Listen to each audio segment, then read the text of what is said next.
10 رمضان اس عظیم شخصیت کا یوم وصال ہے جو اسلام کے قیام کی عینی شاہد، اولین حامی رسالت، پشت پناہ نبوت، والدہ بطول، زوجہ رسول، عطائے ربانی، زینب و کلثوم، حسین و حسن کی نانی، اسلام کی خاتون اول، گویا حوا کی ثانی، جنت مکانی، تبلیغ کی وجہ روانی، ہم سفر فخر موجودات، جن کے شوہر نبی خدا، رفیق حیات مصطفیٰ، جن کی بیٹی ام حبیبہ، داماد شیر خدا، توقیر چوکھٹے سردار الانبیاء، طاہرہ پارسا کوہ وجود و سخا،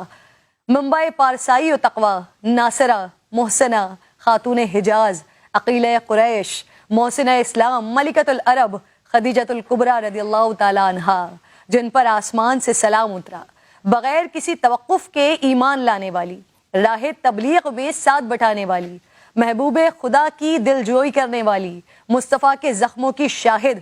امت کے غم سے بوجھل قلب مصطفیٰ کی تسکین کا سبب بننے والی، آپ کے گھر کو مسکن ترویج دین بنانے والی،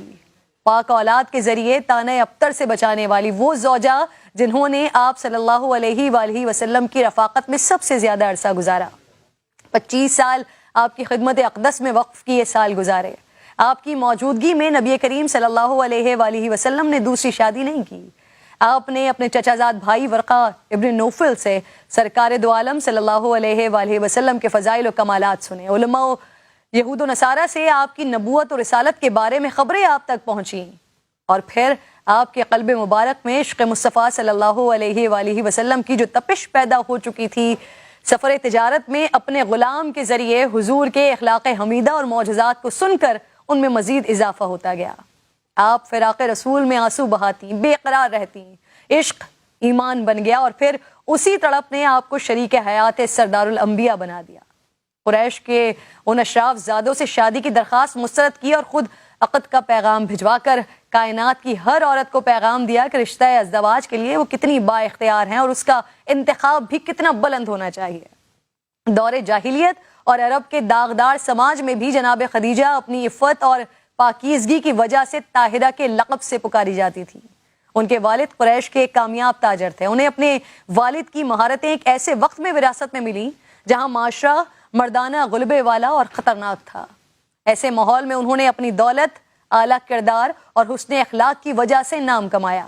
سیرت خدیجہ ہمیں سبق دیتی ہے کہ کامیابی دھوکہ دہی اور بے ایمانی کے بغیر بھی حاصل کی جا سکتی ہے۔ دوسرا سبق جو خاص طور پر خواتین کے لیے ہے کہ خوفزدہ کرنے والے عوامل کی پرواہ نہ کرتے ہوئے مقام و مرتبہ کیسے پایا جاتا ہے۔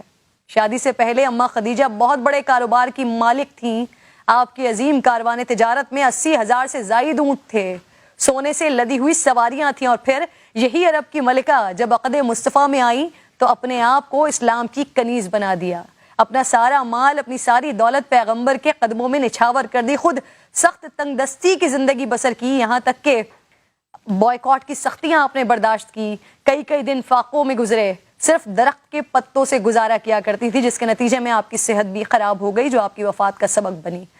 اماں خدیجہ وہ کہ جن کے لیے حضور اکرم صلی اللہ تعالیٰ علیہ وآلہ وسلم نے فرمایا اللہ تعالیٰ نے مجھے اس سے بہتر بدل عطا نہیں فرمایا، وہ مجھ پر اس وقت ایمان لائیں جب لوگ میرا انکار کر رہے تھے۔ اماں خدیجہ رضی اللہ تعالیٰ عنہ نہ صرف دین اسلام کی خواتین کے لیے بلکہ دنیا کی خواتین کے لیے رول ماڈل ہیں۔ اللہ رب ذوالجلال ہمیں صحابہ کرام اور اہل بیت و اطہار کے نقش قدم پر چلنے کی توفیق عطا فرمائے۔